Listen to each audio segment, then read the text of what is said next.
at 6. Well, with all the hustle and bustle of Stanley Cup finals, we've been missing our weekly dose of Las Vegas scoop. So don't worry, we have you covered tonight. We've got Scott Roeben, founder of VitalVegas.com, here with us. Scott, you always have really good scoops. So what are you hearing from through the grapevine tonight? Well, the big news online always, anything related to Chick-fil-A. There's some sad news, too, for some folks. Pink's Hot Dogs has closed at Planet Hollywood. But what I've heard is that that space, in combination with another restaurant nearby that hasn't closed yet, but I'm going to mention it anyway, it's Pin-Up Pizza, that those spaces will be combined for a Chick-fil-A, the first Chick-fil-A on the Las Vegas Strip. It has not been announced or confirmed, but that's never stopped me before. It has the potential to be one of the most successful in the country, in the whole chain.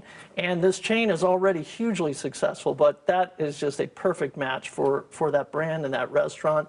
I think there'll be a ton of excitement around it. And it sounds like it could be massive, too. Union talks, we've been talking about this over the last few days. Sounds like Caesars is working on a deal. You think this can completely be averted? I absolutely think it will be averted. It's a little tough. I worked at a union for almost 10 years, the Writers Guild.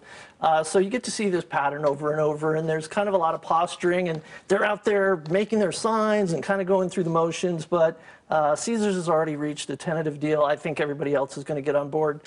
So I think there's no real threat of a strike. Okay, culinary union averted strike. Palms, what are we seeing on that? Well, I just wanted to share that I went over there, and they have done an amazing job. They opened up 4 venues at once, which is really very uncommon.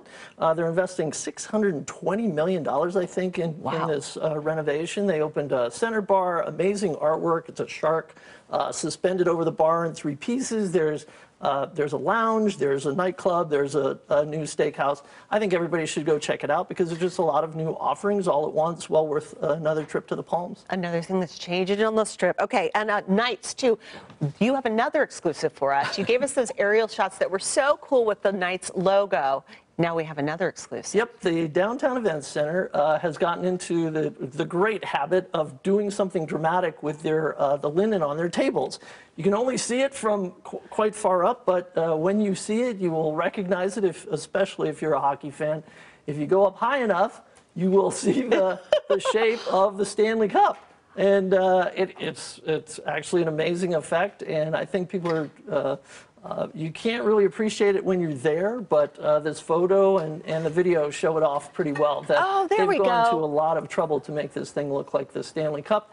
Very optimistic, but I think it's they'll look back and say, look, we predicted it. That's right. When we win, it'll be all out there.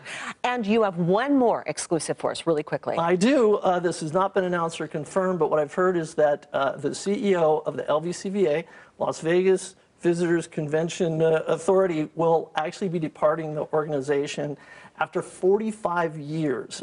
This, of course, is the marketing agency. It's a government agency that promotes Las Vegas. He's been in there 45 years, has had some scandals recently, but really has contributed a lot to the world's perception of Las Vegas. But I believe that will be announced at a board meeting mid-month, June 12th, I believe it is. Wow, that's huge news. Thank you for joining us. You always have so many good scoops for us. And to keep up with all of Scott's scoops on VitalVegas.com, we also posted a link on LasVegasNow.com. So we'll have you back again next week.